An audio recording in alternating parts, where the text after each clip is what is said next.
नमस्कार साथियों, स्वागत है आपका हमारे इस चैनल में। तो दोस्तों, आज जो न्यूज़ सामने आ रही है उसे सुनकर आप हैरान हो जाओगे।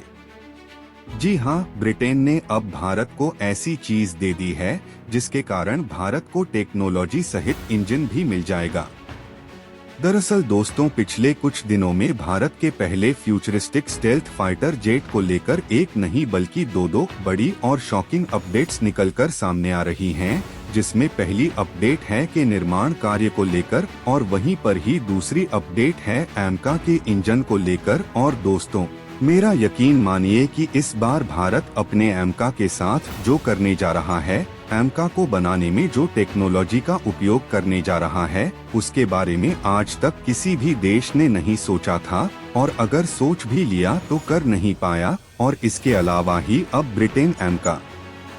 से जुड़ी एक काफी बड़ी प्रॉब्लम का सल्यूशन लेकर खुद भारत के पास आ गया है, जो कि आने वाले कुछ सालों तक एमका को मुसीबत से बचाकर रख लेगा। और अब वीडियो में आगे बढ़ने से पहले प्लीज इस वीडियो को लाइक करके चैनल को भी सब्सक्राइब कर देना और ये वीडियो को एंड तक देखते रहिए।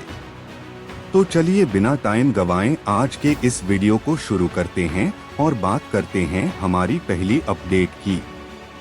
दरअसल जैसा कि हमने आपको आज से कुछ दिन पहले बता दिया था कि चाइना ने साल 2035 तक अपनी एयरफोर्स में 1000 से भी ज्यादा J-20 फाइटर जेट्स को शामिल करने का टारगेट बना लिया है, जिसमें से तो खासकर ज्यादातर फाइटर जेट्स को भारत और चाइना की सीमा पर तैनात किया जा सकता है।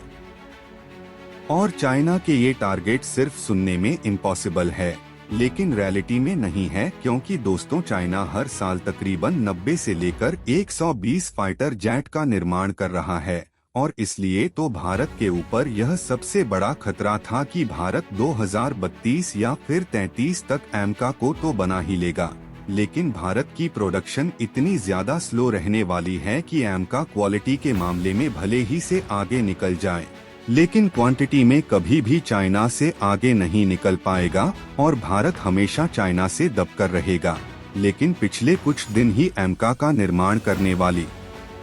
DRDO की विंग है, जिनका नाम एडीए यानी कि एरोनॉटिकल डेवलपमेंट एजेंसी और HAL हिंदुस्तान एरोनॉटिक्स लिमिटेड है।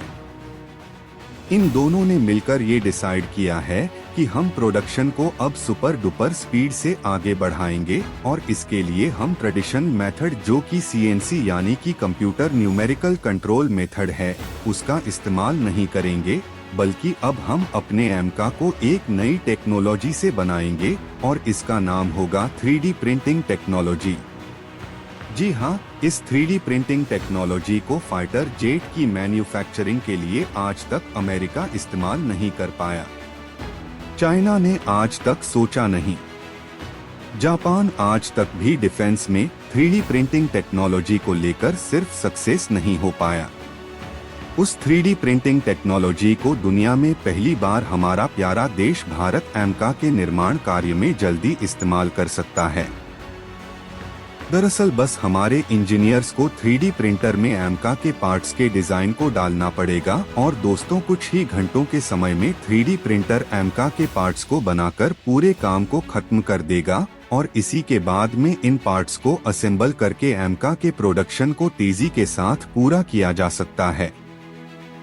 और अब आपकी जानकारी के लिए बता दें कि इस टेक्नोलॉजी को एमका में इस्तेमाल करने के लिए भारत इतना ज्यादा सीरियस हो गया है कि पहले से ही भारत ने कई प्राइवेट कंपनीज के साथ बातचीत भी शुरू कर दिया है, ताकि यह प्राइवेट कंपनियां खुद ही एक खास तरह के 3D प्रिंटर को डिजाइन करें, जो कि सिर्फ और सिर्फ एमका के लिए होने वाला है, और उसके बाद में ही उन्हीं कंपनियों को भारत एमका प्रोजेक्ट के हिस्सेदारी डिवाइड करके एमका के काम को डिवाइड कर देगा, क्योंकि दोस्तों प्राइवेट कंपनियां प्रॉफिट के ऊपर वर्क करती है,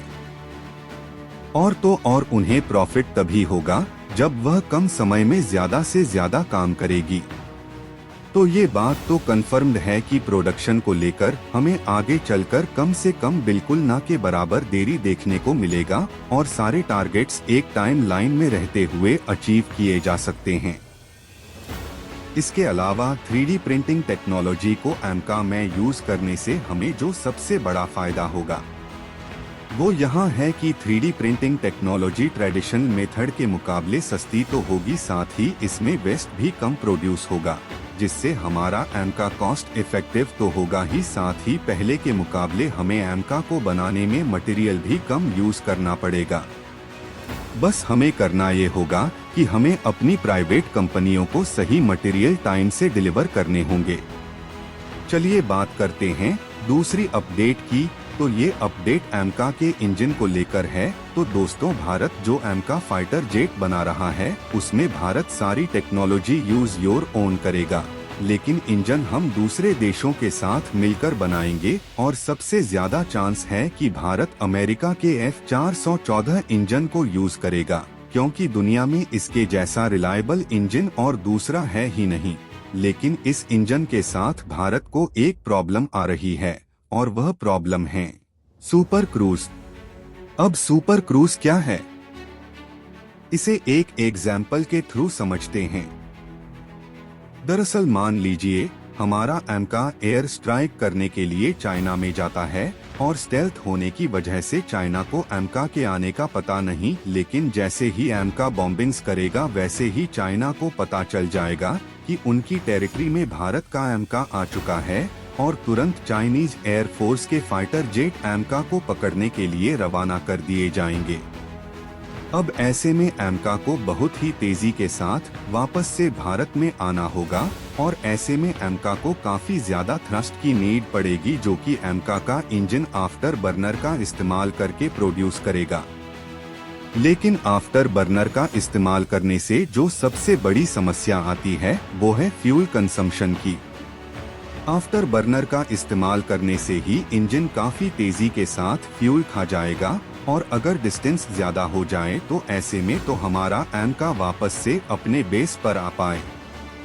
इसके काफी कम चांसेस हो जाएंगे कि अब ऐसे में आफ्टर बर्नर की बजाय सुपर क्रूज टेक्नोलॉजी का इस्तेमाल किया जाता है,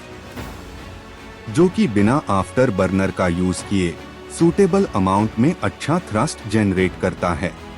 बट अमेरिका का F414 इंजन वैसे तो अच्छा है, लेकिन वह भी सिर्फ कुछ ही कंडीशंस में सुपर क्रूज टेक्नोलॉजी को इस्तेमाल कर सकेगा, क्योंकि अमेरिका ने इस इंजन को अपने हिसाब से बनाया था। इसीलिए तो इंजन अमेरिका के वेदर के हिसाब से काम करता है, जबकि दोस्तों भारत का वेदर अमेरिका से टोटली अलग है और अब हमारे एमका को काफी ज्यादा खास कंडीशन में काम करना होगा। इसलिए ये F414 हर तरह के वेदर में भारत को सुपर क्रूज कैपेबिलिटी प्रोवाइड नहीं कर पाएगा। ऐसे में ब्रिटेन की कंपनी रॉल्स रॉयस की तरफ से भारत को एक काफी बड़ा ऑफर आया है, जो F414 के इंजन में आने वाली प्रॉब्लम को सॉल्व कर सकता है। तो आपका क्या सोचना है इस पूरी जानकारी को लेकर, कमेंट्स में बताएं and please subscribe the channel.